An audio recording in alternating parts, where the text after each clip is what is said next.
NESN.com presents The Hurry Up. Hey guys, welcome into week 9 of The Hurry Up. I'm your host, Rachel Holt. We're at the halfway point of the NFL season, and the Patriots own a 7-1 record heading into their bye week. But just when we thought things were going to calm down for a little bit, we got the bombshell dropped on us that they traded arguably their best defensive player, Jamie Collins, to the Cleveland Browns. So what does this mean for the Super Bowl favorites? We're going to send it out to Gillette Stadium with Mikhail Vernava and Doug Hyde, who have more. Guys. So, Doug, here we are at a Jamie Collins-less Gillette Stadium, and we're not here to talk about whether or not Jamie Collins is a great player. He definitely is. But you took a look at some film from this season, and while he is a better pass rusher than Landon Roberts, the rookie linebacker, he has not been as effective in defending against the run. So what did you see in taking a look at his film from the past season and last week against the Bills? Yeah, I think that there is something to be said a little bit about Collins freelancing a little bit out there. On the second play of the game, the Patriots let up a 28-yard run, and Collins shot a gap he probably wasn't supposed to, which then kind of put the rest of his teammates trying to bail him out of that situation a little bit. Landon Roberts probably won't take as many risks. Landon Roberts also has some better leverage. Usually you don't want a shorter linebacker or a shorter player in there, but at about 6 feet, 230 pounds, Roberts is actually a little bit more stout than Jamie Collins. Collins did get bowled over in that game. Roberts makes some huge plays where he can actually even tackle an offensive lineman and then tackle the offensive lineman into a running back. He's done that twice already this season. So he's got the explosion of Jamie Collins without some of the strength issues and some of the freelancing issues. But like you said, Collins definitely a better pass rusher, also better in coverage than Roberts. Well, Collins just has a sheer athleticism and stature that is very hard to replace.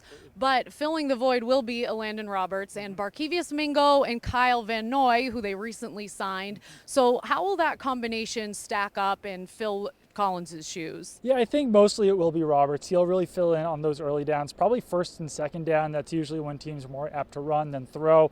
On third down, we'll probably see Barkevious Mingo and Kyle Van Noy, probably just depending on the situation, depending on what the Patriots want to do with them. Barkevious Mingo is a smaller player. He has more upside in coverage, covering tight ends, covering running backs. Van Noy was a great pass rusher in college. He's kind of turned more into a coverage linebacker in the NFL, so we'll kind of see how that shakes out. But I think the Patriots will give both of them an opportunity, and really, whoever plays better will probably receive more snaps going down the line. Mingo has been in the defense longer, so he could be more apt to contribute earlier. Well, Bill Belichick did say this week that he just wants to see a better performance from his defense all around. So we'll see coming out of the bye week how they look. Doug, thanks. I'm joined now by Darren Hartwell with a look at fantasy football, and we're at the halfway point of the NFL season. So if you want to make a playoff push in your fantasy leagues, now is the time. I know personally I can't afford to lose any more games. If you're looking for a quarterback this week, Darren, who do you got? I'm looking at Colin Kaepernick. Once again, not necessarily a popular guy, but I think he's going to get it done this week. Obviously, he's got that high floor due to his running ability, and he's coming off a bye. A great matchup against the New Orleans Saints, who have given up a lot of points to opposing quarterbacks. Running backs are hard at this point, whether they're banged up or they're just inconsistent. So what's a name you're looking at this week? I'm looking at Charkandrick West on the Chiefs, actually going to benefit from some injuries to Jamal Charles and Spencer Ware. Looks like he's out with a concussion. The Chiefs are playing the Jaguars. He should get plenty of touches if they get up early in the game, so I think West could see a big workload. Lastly, as far as guys who are going to catch the deep ball and give us some big fantasy points, who are wide receivers you're looking at? I'm looking at Quincy Enunwa this week in the Jets. This is a guy who scored touchdowns in back-to-back weeks, and the Miami Dolphins actually, they've given up a touchdown to wide receivers in 4 consecutive weeks now. So I think he's a good bet to find the end zone if the Jets are playing from behind, as they usually have been doing, and throwing the ball a lot. Well, Darren, 6 teams are on byes again, so good luck in your fantasy leagues. We're all going to need it. I'm here now with Mike Cole, and we're about midway through the NFL season, so I'd say it's a good time to hand out some awards. Mike, right, yeah, you ready to hand out some awards? I guess so. All right, well, we might as well start with MVP because that's kind of the most talked about. Tom Brady didn't play the first 4 games of the season, but is playing lights out. Is he still eligible, you think? He will be at a certain point by the end of the season. I think he's probably going to be my pick at the end of the season if he keeps up this pace. This pace is ridiculous. It's historic. It's whatever other superlative you want to call it. But for now, I got to go with Matt Ryan. I think if you look at just the math of it, so I'm going to take Ryan, who's second in passer rating behind Brady at like 115.9. He's leads the league in yards per game. He leads the league in passing touchdowns. Well, I will say that I'm a little not surprised at that, but coming into this season, I wouldn't have thought that Matt Ryan would be up for MVP. So on that note, who has been the biggest surprise in the league so far? The biggest surprise for me has been the Dallas Cowboys. And you kind of look at what they did in the draft, and a lot of people looked at that Ezekiel Elliott pick and said, why are you taking a running back so high up in the draft? Well, kudos to them. That looks like one of the best picks in that entire draft. Tony Romo goes down with a back injury. Dak Prescott steps in and fills in like admirably to the point where he's probably going to win the job from Romo. So, just it's surprising that they've been able to overcome all of that and still be in a position to be a legitimate Super Bowl contender at the halfway point.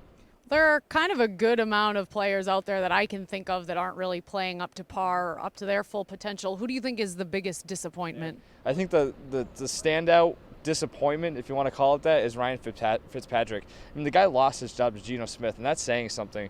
Just leading the league in interceptions, turning the ball over every chance he gets, it seems, and just really not putting them in a good position to win. All right, well, I'm going to go out on a limb here and guess that your pick for Best Defensive Player of the Year won't be a member of the New York Jets, but who is? No, it's not. And you look at that Jamie Collins trade, surprising on many fronts, and people said that Jamie Collins wanted Von Miller money, and he kind of scoffed at that idea and said, there's no way anybody can be Von Miller. And it's really true. Miller has been by far the best defensive player in the league. I think he's the best defensive player on arguably the best defense in the league. The team's game plan for him, he's always the number one guy that you have to watch out for when you're playing the Broncos. And you just look at what they haven't been able to do on offense, the fact that that defense has carried them, that's a testament to what Von Miller's been able to do. So I think, that's his award to lose. Repeat Super Bowl MVP?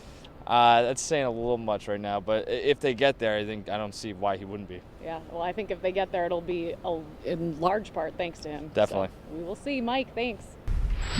And now we're joined by Khatchaturian for this week's Lock and Upset. And Andre, 6 teams are on byes this week. Who's your lock? Lock of the week for me this week is the New Orleans Saints, who are 3-point favorites against the San Francisco 49ers. And I don't understand how that spread is only 3 points. The San Francisco 49ers are atrocious this year. They're on a 6-game losing streak right now, and the average margin of defeat in those 6 games is 17 points. So they're not just losing, they're getting killed. And the Saints, Drew Brees is having a phenomenal year. He looks like the Drew Brees of old, and their defense, it's still not great, but it's been a lot better this year than it has in previous years. Drew Brees has a 72% completion rate in the last 4 games. Not bad. Yeah, fantastic. What about an upset? Well, upset, a lot of people are going to agree with me here, but I like the Buffalo Bills to go on the road at Seattle on Monday night and beat the Seahawks. Wow. Russell Wilson hasn't thrown a touchdown in the last 3 games, and he might not even throw one this week against the Bills' defense, which leads the league in sacks with 26. Plus, I love the Bills' rushing attack. I think they're going to use the ground and pound against the Seahawks.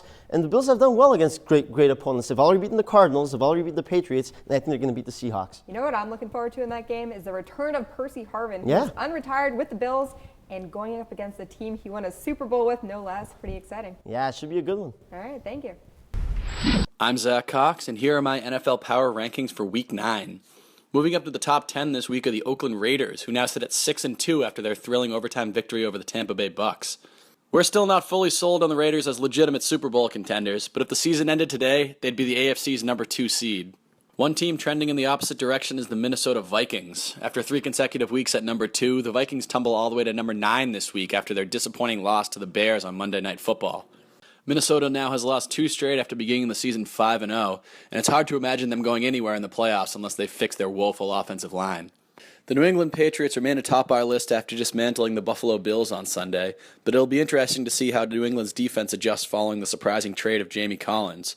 The Patriots are off this weekend before returning home to take on the Seattle Seahawks at Gillette Stadium in a Super Bowl 49 rematch. The name of the game is Show and Tell. This is where I bring in objects each week and use them to give you a few developing thoughts I have on the 2016 NFL season. First object we're bringing in, it's a check. More specifically, it's a reality check, and that's exactly what the Minnesota Vikings got on Monday night against the Chicago Bears. The Vikings survived, for the first 7 weeks of the season, riding that hot defense, but now we're starting to see their flaws, some fatal flaws. patchwork offensive line, lack of a rushing attack. Sam Bradford's got a Sam Bradford, so this Vikings team is in some serious trouble right now. I still think they're good enough with that defense to make it push towards the playoffs, but ultimately these flaws are being exposed, and it's going to hurt them in the long run. Second object we're bringing in. We're going under the table, and we're bringing out a boot right here. And I'll tell you, Cam Newton's probably he can use this to kick himself a little bit right now because he's complaining about the officials. And I think he has some valid points. There are times this season where I do look at it and I'm like, this guy's going to get his head taken off. But the fact is, it's hard to take him seriously, and it's hard to give him the benefit of the doubt because of his antics in the past, most notably that Super Bowl press conference. So he's probably kicking himself for acting like a child in the past. Otherwise, maybe we'd be sitting there saying, you know what, this guy's got some good points as opposed to, this guy's got to stop complaining. So the boot to kick himself, Cam Newton. Finally, speaking of people kicking themselves, I'm bringing in some toilet paper, and it's because I'm sick and tired of NFL kickers crapping themselves every Sunday, Monday, Thursday. We'll get to the applicable Saturdays, just whenever they're kicking the football. You could sit here and say maybe it's a mirage, maybe we're blowing it out of proportion, but no. There's too many kickers crapping themselves in key spots. I'm sick and tired of it. Let's clean it up, guys.